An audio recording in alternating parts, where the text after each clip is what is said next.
The visions of One For All, Class 1A and 1B's classic rivalry, and Shinso's epic reveal are making these Saturday mornings so much better as we gear up for some epic battles. We're as excited as ever to give you our weekly review and analysis.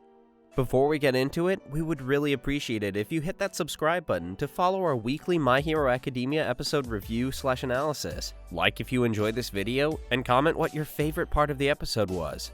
We post every Saturday, and Wednesday too on some other anime we love like Jujutsu Kaisen, Dr. Stone, and more. We appreciate your support. Starting off with a slight deviation from the manga, Season 5, Episode 3 titled Clash, Class A vs. Class B was supposed to begin with Aoyama opening the door to Izuku lying in bed with his powers activated. Instead, the moment is treated like a hidden secret as Deku tries to explain what happened to his friend. Izuku then goes for a jog because he can't sleep after what he saw in his dream, and remembers the very last moment not previously shown to us, where All For One's brother reached out to touch his hand, and all of the previous users were smiling back at him. This was the first time we saw the full face of the younger brother, and it was interesting to see how he had the same eye color as Izuku. With the extra detail of animation highlighting this feature, we doubt that this was done unintentionally, meaning that maybe there's more to Deku's past than meets the eye. Unfortunately, we have yet to see Midoriya's father or learn anything about his family aside from his mom. Could this be foreshadowing for the future episodes? Who knows? We then proceed to see Izuku going to All Might to discuss this new phenomena. All Might recalls how his master explained that these moments are vestigial remains of One For All's previous users. A vestige is described as a trace or remnant of something that is disappearing, which is quite an interesting definition. Instead of the typical vision, dream, or other words used for this type of situation in anime, Kohei Horikoshi chose a word to imply that one day, One For All may disappear from this world altogether. As we can't seem to see the first two predecessors, maybe that implies that we never will, and that those two users have completely disappeared from this Quirk memory world. Nana Shimura also gave a new explanation regarding One For All's history. She explained that One For All probably has a lot saved up, most likely implying in both a physical and symbolic way, in a sense justifying that the Quirk may be sentient itself. Even further implying this when she says, wanting to do this or that, wanting to become this or that. If One For All is able to think for itself, then does that mean All For One is able to do the same? It doesn't appear that any other Quirk has this salient power, so it could mean that All For One and One For All somehow represent the powers that maintain the balance between good and evil. So it could mean All For One and One For All somehow represent the powers that maintain the balance between good and evil in the Quirk universe? There's a lot to unpack here, and it's a very interesting turn of events if this is true. While we're talking about this concept, we want to look back at Deku's dream again for a moment. When One For All forced his power onto his brother, are these the earliest memories that Deku can reach? Because maybe, instead of the first two users being lost as vestiges, there's a possibility that Deku just doesn't have the power to see them yet, and they come from a time even before the first brother, further justifying the theory that these powers have been the balance of good and evil throughout history. All Might also informs Deku that while his teacher explained how it's possible to communicate with the past users, he had never experienced it himself, and that he believes that Deku is the first recipient of One For All to encounter this phenomenon. But then, a few seconds later, he remembers his master explaining that even when she dies, they would meet again within One For All.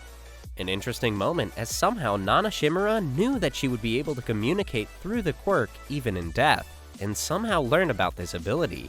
But yet she'd never experienced it, and somehow All Might believes that no one else with One For All has either? This is a bit unbelievable, so make sure to comment below what your thoughts are about this conversation. The discussion ends with All Might promising to Deku that they will find the answers of all the questions bothering him together, and ensuring that One For All is a power that will definitely help him, and isn't something to be scared of.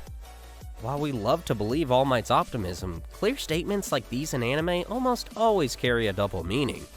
And it'll be interesting how the morality of good and evil and the balance of these two quirks will be revealed in the future. While we're spending a lot of time on this scene, it's important to note just one more thing before we move on. We think we just might have gotten a hint as to what the quirk of Nana Shimura was, and it looks similar to Araraka's zero gravity. While All Might was jumping beside her to cover the distance, she very smoothly landed on top of a building and took off again without using any visible force. This could have been a hint at her quirk powers, and if that's true, we definitely can't wait to hopefully see her fight with All For One being animated, as we're bound to see some next level fight scenes. Moving on from this scene, we see the One For All duo leaving the room and encountering Aizawa in the hall. Aizawa welcomes the two by remarking sarcastically about how well they get along, against which All Might attempts to defend himself by claiming Deku was and forced him to talk. Couldn't tell you why All Might had to make it so awkward, but there's something about how consistently unheroic and goofy that he's become as he's lost his quirk that feels heartwarming and endearing. Deku ignores All Might, denying their very close relationship, and enthusiastically greets Shinso, adding that he previously saw him with Aizawa. Hitoshi acknowledges Deku's recollection with an embarrassed smile, but Aizawa quickly sent him to rush and prepare for their training drill today, with just a hint of his own embarrassment. We then see Class 1A present and on time as Eraserhead has definitely drilled into them, waiting for the training to begin.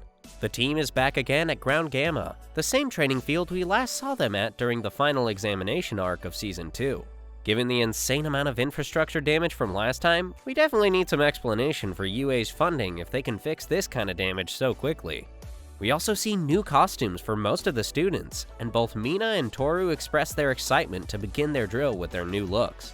There were considerable changes in so many costumes. Momo was wearing a cape similar to Marvel's Scarlet Witch, Jiro was rocking a new set of headphones, but Ida was wearing the same costume, and Sato even questioned how he was able to get through the scorching summer while wearing that.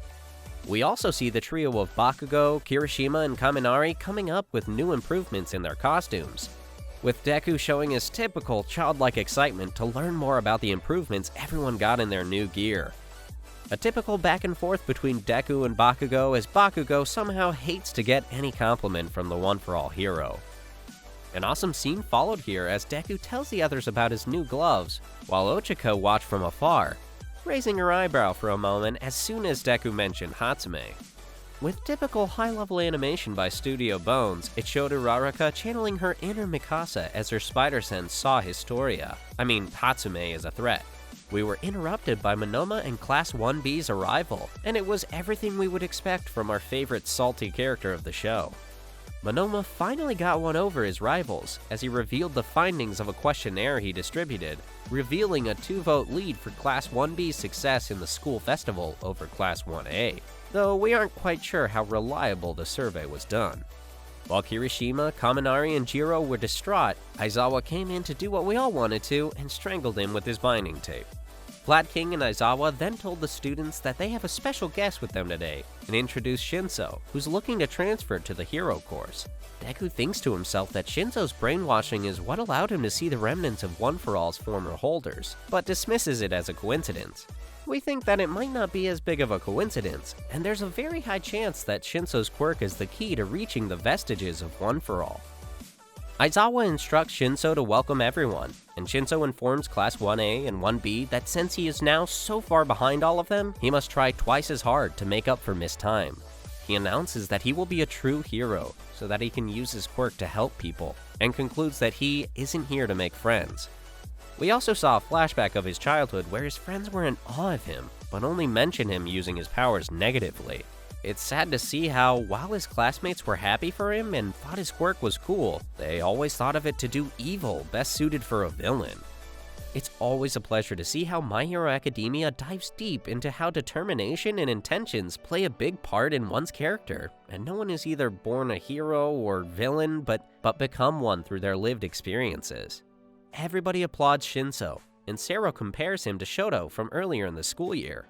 Blood Vlad states that for the exercise, each class will be divided into 5 groups and battle it out as Class 1A versus Class 1B, with Shinso joining 1A and 1B in their battle one time each. Bakugo's typical calls it like he sees it fashion has finally found its match as Shinso completely acknowledged his inefficiencies in the battlefield, and we're really loving the comedic humility. Midnight asks All Might who he feels will come out on top, and All Might states that while Class 1A has gained more real-world experience, 1B has improved more as a result of them staying out of trouble and gradually refining their skills according to the curriculum. The bracket was set up after the students were drawn into 5 different groups of 4. The first round started off, and we saw Asui using her camouflage powers shown earlier in the provisional license exam.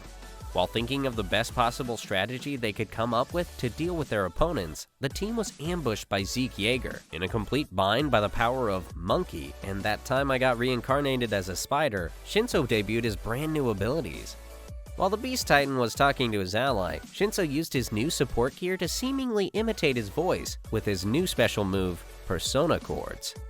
This just might be one of the most powerful abilities in the My Hero Academia universe if used correctly, potentially removing all forms of communication for any team. While we're optimistic that Class 1A will take this win as Shinso's epic debut, we're absolutely pumped to see the moment when Shinso and Deku come face to face once again, as both have developed and honed their skills so much since their last meeting. Until then, we hope you enjoyed this week's breakdown of My Hero Academia, and we'll be back this Wednesday for 10 Things You Missed from Jujutsu Kaisen Season 1, and next week for another My Hero Academia episode breakdown. Until then, don't forget to toss us a like, subscribe, and feel free to comment below if we missed anything. Also, check out our ReZero and Attack on Titan playlists for past episodes. Thanks for watching.